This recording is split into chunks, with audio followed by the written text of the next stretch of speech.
ಶ್ರೀ ಗುರುಭ್ಯೋ ನಮಃ ಮಾಯಕಾರ ಪ್ರಭುವೇ ನಮಃ. ಗಣೇಶ ದೇವಿ ವಾಗ್ದೇವಿ ಮಮ ವಾಕ್ಯ ಸಿದ್ಧಿ ಗುರು ಗುರು ಸ್ವಾಹ. ನೋಡಿ, ಒಂದು ವಾಸ್ತು ಅಂದ ತಕ್ಷಣ ಕೇವಲ ಅಡಿಗೆ ಮನೆ, ಆಗ್ನೇಯದಲ್ಲಿ, ನೈಋತ್ಯದಲ್ಲಿ ಮಾಸ್ಟರ್ ಬೆಡ್ರೂಮ್, ವಾಯುವ್ಯದಲ್ಲಿ ಸ್ನಾನದ ಮನೆ ಮಾಡಬೇಕು, ಇದಿಷ್ಟೇ ವಾಸ್ತು ಅಲ್ಲ. ಇದನ್ನ ಬಹಳ ಮುಖ್ಯವಾಗಿ ತಿಳ್ಕೊಳ್ಳಿ.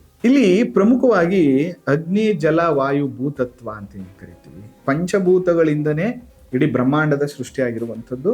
ಆ 5 ಎಲಿಮೆಂಟ್ ಮನೆಯಲ್ಲಿ ಬಹಳ ಇಂಪಾರ್ಟೆಂಟ್ ಆಗುತ್ತೆ, ಬಹಳ ಮುಖ್ಯವಾಗ್ತದೆ. ಯಾವಾಗ ಮನೆಯಲ್ಲಿ ಒಡೆದಂತಹ ವಸ್ತುಗಳು ಶೇಖರಣೆ ಆಗ್ತಾ ಹೋಗುತ್ತೋ ಮನೆಯಲ್ಲಿರುವಂತಹ ಸಂಬಂಧಗಳು ಒಡಿಲಿಕ್ಕೆ ಪ್ರಾರಂಭ ಆಗ್ತದೆ.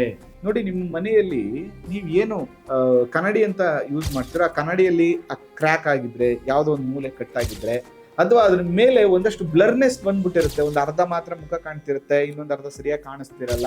ಈ ತರದ ವಸ್ತುಗಳನ್ನ ಇಟ್ಕೊಂಡ್ರು ಕೂಡ ನಿಮ್ಗೆ ಆಲಸ್ಯತನಗಳು, ಸೋಮಾರಿತನ ಜಾಸ್ತಿ ಆಗುವಂಥದ್ದು.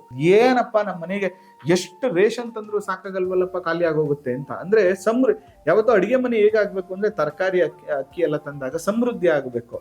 ಆದ್ರೆ ಎಷ್ಟಂದ್ರೂ ಸಾಕಾಗ್ತಿಲ್ಲ, ಅಥವಾ ಅಕ್ಕಿಯಲ್ಲಿ ಹುಳ ಜಾಸ್ತಿ ಆಗ್ತಾ ಇದೆ ಅಂದ್ರೆ ನಿಮ್ಮ ಮನೆಯನ್ನ ನೀವು ನೀಟಾಗಿ ಇಟ್ಕೋತಾ ಇಲ್ಲ.